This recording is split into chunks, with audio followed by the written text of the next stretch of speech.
जब शत्रु का आधा बल खींचने वाले बाली के सामने आए हनुमान जी, ऋक्षराज के पुत्र किष्किंधा नरेश वानरराज बाली को उसके धर्मपिता इंद्रदेव से एक चमत्कारी कंठहार मिला।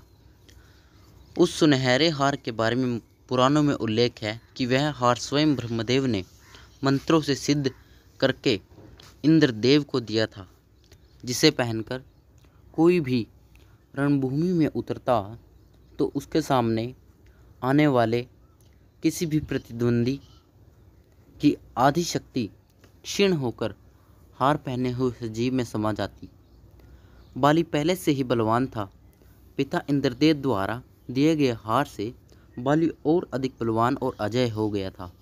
बाली ने धरती के कई महान राजा और असुरों और राक्षसों को परास्त कर दिया था। उसे बार बार मिलने वाली विजय से वह घमंडी और उत्पाती हो गया था। एक दिन अपनी ही मस्ती में चूर बाली वन विहार करने गया था। अपनी शक्ति के प्रदर्शन में बाली वन के वृक्षों को एक एक कर उखाड़ फेंकने लगा और साथ ही जोर जोर से बड़ी आवाज़ में हुंकार भरने लगा। उसी वन के एक वृक्ष के नीचे परम शक्ति स्त्रोत महाबली हनुमान राम का ध्यान करते हुए बैठे थे।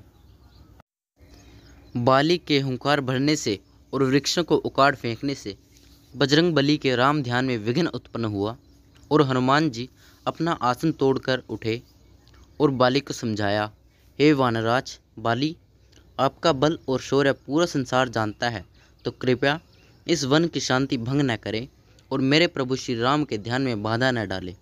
हनुमान जी की विनम्रता से समझाने पर भी अहंकारी बाली ने प्रति उत्तर में हनुमान जी को बुरा भला कहा और प्रभु राम को भी ललकारा। वह बोला, तू जिसकी पूजा करता है, मैं उस राम को भी युद्ध में परास्त कर सकता हूँ। तू चाहे तो खुद भी प्रयास कर ले। महाबली विनम्र स्वभाव वाले हनुमान जी कभी युद्ध नहीं चाहते थे, पर घमंडी बाली ने प्रभु श्री राम को ललकारा। यह बात हनुमान जी को पसंद नहीं आई, इसलिए उन्होंने बाली की चुनौती स्वीकार कर ली। दूसरे दिन दोनों में मल्ल युद्ध होने वाला था। अगली सुबह जब हनुमान जी ने राम आराधना पूरी की, तब स्वयं ब्रह्मदेव हनुमान जी के समक्ष प्रकट हुए और उनसे बोले, बाली को मूर्ख समझकर उसके साथ युद्ध नहीं करने का निवेदन किया। लेकिन बजरंगबली ने कहा, उसने प्रभु श्री राम को चुनौती दी है। मैं अगर इस युद्ध से पीछे हट गया तो संसार क्या कहेगा।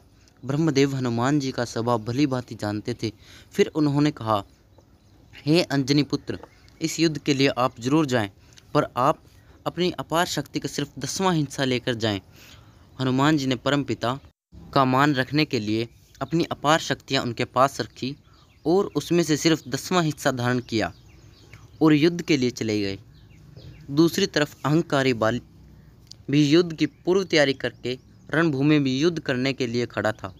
जब हनुमान जी मल्लयुद्ध के लिए बाली के साथ मैदान में उतरे, तब ब्रह्मदेव के हार के वरदान से हनुमान जी की शक्ति धीरे धीरे बाली में समाने लगी और पल भर में बाली जमीन पर रेंगने लगा।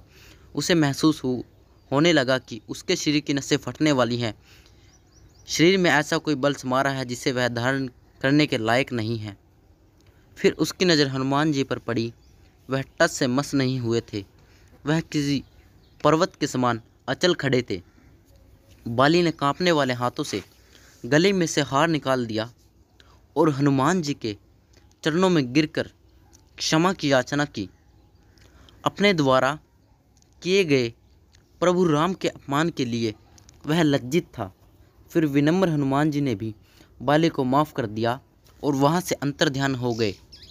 तो इस तरह रहा हनुमान जी ने बाली का घमंड चूर चूर किया। जय श्री राम।